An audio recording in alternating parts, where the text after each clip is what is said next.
So welcome to my channel कक्षा। तो आज हम लोग स्टार्ट करने वाले हैं पार्ट 2 ऑफ चैप्टर 1 जो कि हमने स्टार्ट किया था क्लास 10th का, और इसका नाम है chemical reaction and chemical equation. तो चलिए स्टार्ट करते हैं। तो आज जो हम लोग टॉपिक पढ़ने वाले हैं उसका नाम है टाइप्स ऑफ केमिकल रिएक्शन, कि कितने टाइप की होती है केमिकल रिएक्शन। तो देखते हैं। तो यहाँ पे देखिए 4 टाइप की हम लोग पढ़ने वाले हैं रिएक्शंस। 5 टाइप्स की होती है, वैसे एक और भी टाइप होता है जिसको हम लोग इसी में ही कंक्लूड करने वाले।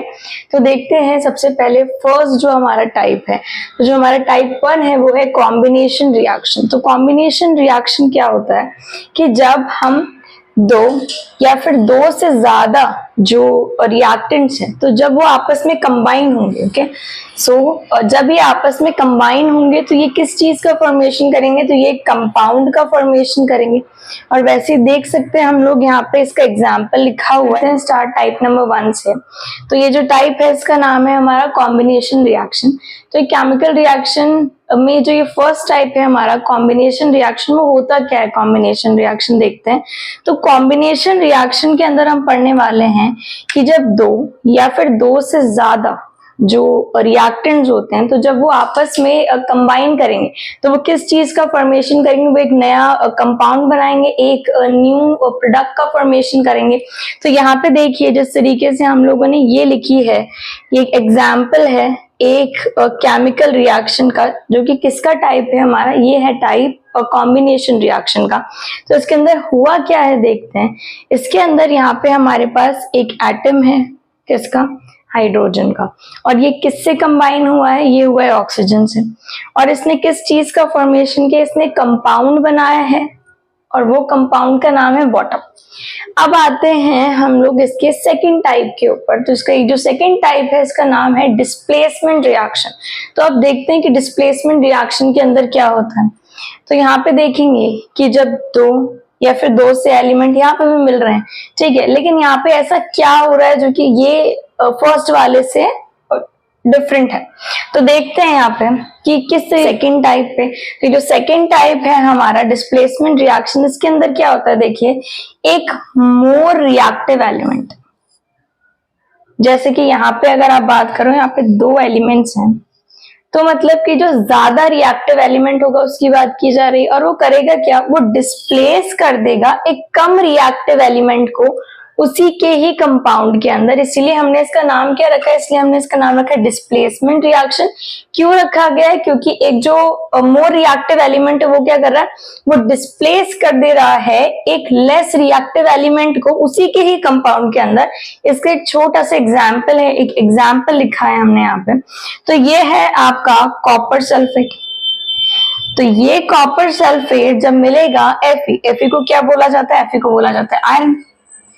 तो जब ये मिलेगा आयरन के साथ तो ये बनाएगा क्या, ये बनाएगा आयरन सल्फेट, और इसी को ही हम लोग फेरस सल्फेट के नाम से भी जानते हैं, ठीक है। और यहाँ पे जो ये कॉपर है, कॉपर क्योंकि ये कम रिएक्टिव था एज कंपेयर टू आयरन, तो इसलिए इसने इसको डिस्प्लेस कर दिया इसी के ही कंपाउंड के अंदर से। थर्ड वाली जो रिएक्शन है, तो इस थर्ड रिएक्शन का नाम है आपका और डबल डिस्प्लेसमेंट रिएक्शन। अब ये जो डबल डिस्प्लेसमेंट रिएक्शन है, इसका नाम हमने डबल क्यों रखा है, क्योंकि यहाँ पे देखिए यहाँ पे 2 कंपाउंड्स हैं, और यहाँ पे क्या था, यहाँ पे एक तो एटम है और यहाँ पे एक कंपाउंड है, पर यहाँ पे क्या है, 2 कंपाउंड्स हैं। अब ये दोनों कंपाउंड्स के अंदर क्या होगा, यहाँ पे आयंस का एक्सचेंज होगा। तो यहाँ पे आयनिक एक्सचेंज होगा बिटवीन दीज 2 कंपाउंड्स, इसलिए हमने इसका नाम क्या रखा है, इसलिए हमने इसका नाम रखा है डबल डिस्प्लेसमेंट रिएक्शन। देखते हैं यहाँ पे क्या था, KBr, और ये क्या है हमारा, और सिल्वर नाइट्रेट है। तो हुआ क्या, ये Br चला गया Ag के साथ, और ये जो K है, जो पोटेशियम है, उसने क्या बना लिया, उसने अपना नाइट्रेट का फॉर्मेशन कर लिया। अब आप देख सकते हैं ये साइन क्यों लगाया गया है यहाँ पे, क्योंकि ये प्रेसिपिटेट है, इसको बोला जाता है प्रेसिपिटेट। अब इसको प्रेसिपिटेट क्यों बोला जाता है, क्योंकि इनसोल्यूबल है, ये जो प्रोडक्ट बना है ये इनसोल्यूबल है इन दैट सोल्यूशन, तो इसीलिए हमने इसका नाम रखा गया प्रेसिपिटेट। और जब भी आपको प्रेसिपिटेट का साइन लगाना होगा तो आप इस तरीके से इसका यूं साइन लगा के और फिर करेंगे इंडिकेट कि एक प्रेसिपिटेट रिएक्शन होती क्या है। तो क्या होती है डिकम्पोजिशन रिएक्शन? जब एक कंपाउंड क्या हो जाए, जब वो ब्रेक हो जाए इनटू टू और मोर प्रोडक्ट्स। जैसे कि अगर हम यहाँ पे लिखते हैं कैल्शियम कार्बोनेट, तो कैल्शियम कार्बोनेट हो जाएगा डिकम्पोज और ये बना देगा दो कंपाउंड जिसका नाम है calcium oxide and carbon dioxide. तो यहाँ पे आपने देखा कि किस तरीके से एक कंपाउंड क्या हो गया, वो ब्रेक डाउन हो गया। तो इस ही टाइप की रिएक्शन को बोला जाता है डिकम्पोजिशन रिएक्शन। आगे बढ़ते हैं। डिकम्पोजिशन रिएक्शन के बाद है इसके टाइप्स। किस किस टाइप की डिकम्पोजिशन रिएक्शन हो सकती है, किस किस तरीके से एक कंपाउंड को तोड़ सकते हो। तो पहला है आपका थर्मल डिकम्पोजिशन। तो ये जो थर्मल डिकम्पोजिशन होता है ये होता है बाय हीट, कि अगर मैं इसको हीट कर दूं तो ये डिकम्पोज हो जाएगा, ये स्प्लिट हो जाएगा दो या फिर दो से ज्यादा कंपाउंड्स में, एलिमेंट्स। ठीक है, तो ये वही रिएक्शन है। कैल्शियम कार्बोनेट को जैसे ही आपने हीट प्रोवाइड किया तो ये दो तरीके के कंपाउंड्स में टूट जाएगी। ये यहाँ पे बनाएगी दो product, calcium oxide and carbon dioxide. Next बढ़ते हैं हमारा, तो नेक्स्ट है आपकी इलेक्ट्रोलाइटिक डिकम्पोजिशन। तो ये क्या होता है, जब आप इलेक्ट्रिसिटी को पास आउट करो, तो जब आप इसके अंदर वाटर के अंदर जब हम यहाँ पे इलेक्ट्रिसिटी को पास थ्रू कराएंगे तो क्या बन जाएगा, यहाँ पे बन जाएगा हाइड्रोजन एंड ऑक्सीजन। तो ये होती है गाइस हमारी इलेक्ट्रोलाइटिक डिकम्पोजिशन रिएक्शन।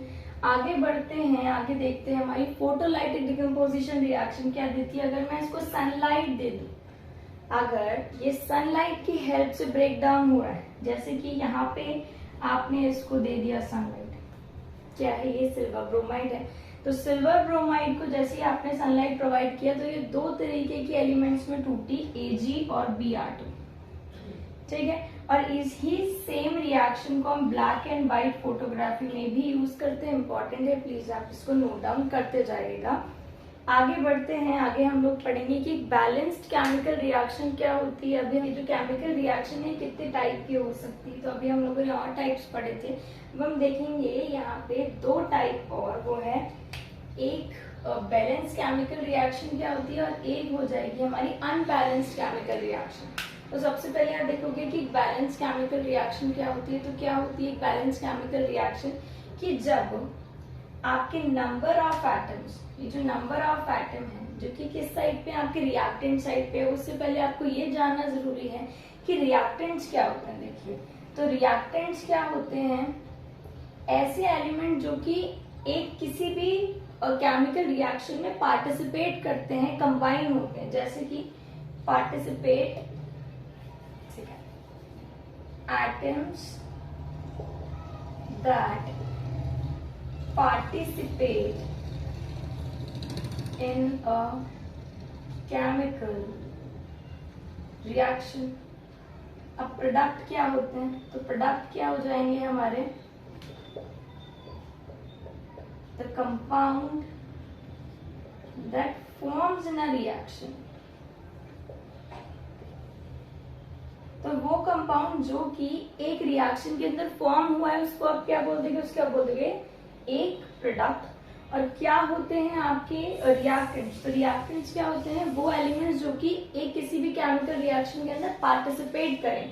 तो जैसे कि यहाँ पे लिखा है आपका हाइड्रोजन और ऑक्सीजन, तो they are participating in that reaction, तो इसीलिए इनको आप क्या बोल दोगे, इनको आप बोल दोगे reactants. And that forms in a reaction, तो फॉर्म क्या हुआ है आपका प्रोडक्ट। अब ये चीज हमेशा ध्यान रखेंगे कि जो रिएक्टेंट्स होते हैं उसको आप किस साइड लिखते हो, उसको आप लिखते हो LHS साइड, मतलब कि आपका लेफ्ट हैंड साइड पे।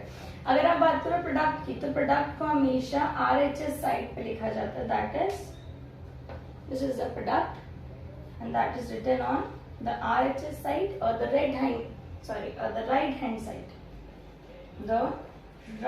Hand side, right side of the chemical reaction.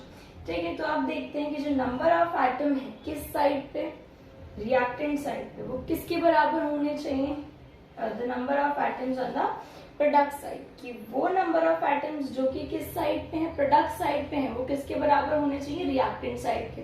तो देख लेते हैं यहाँ पे हाइड्रोजन के आपको कितने एटम्स दिख रहे हैं, यहाँ पे हमको 4 एटम्स दिख रहे हैं। यहाँ देखते हैं, यहाँ पे भी कितने हैं 4।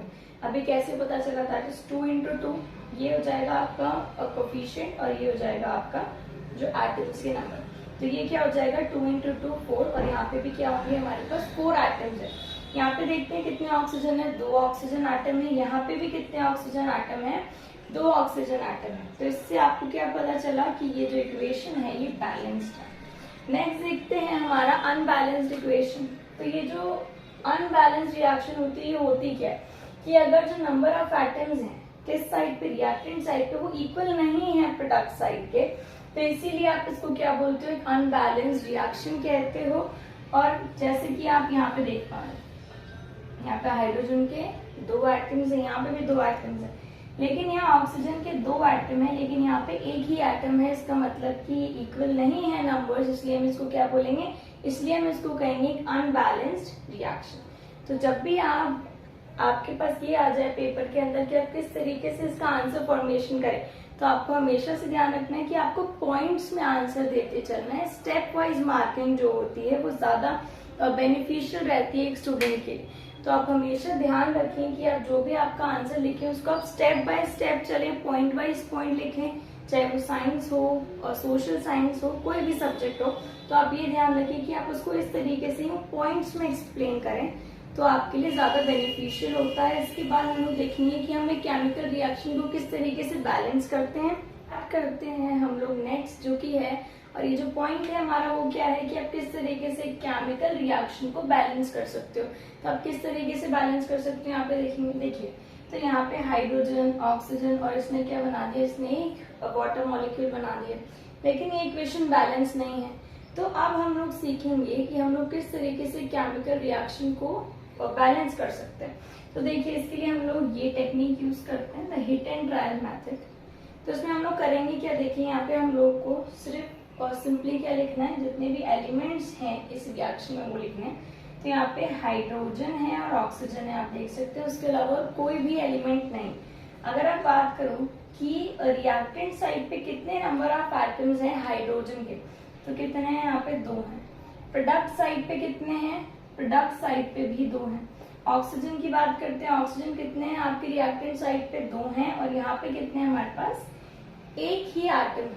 ठीक है, तो अब हम किस तरीके से इसको बैलेंस करेंगे। तो सबसे पहले हमको ये ध्यान रखना है कि जब भी आप कोई भी चीज को, किसी भी एलिमेंट को करेंगे बैलेंस, तो उसके हम कोफिशिएंट, यहाँ ये जो प्लेस होता है इसको बोला जाता है कोफिशिएंट।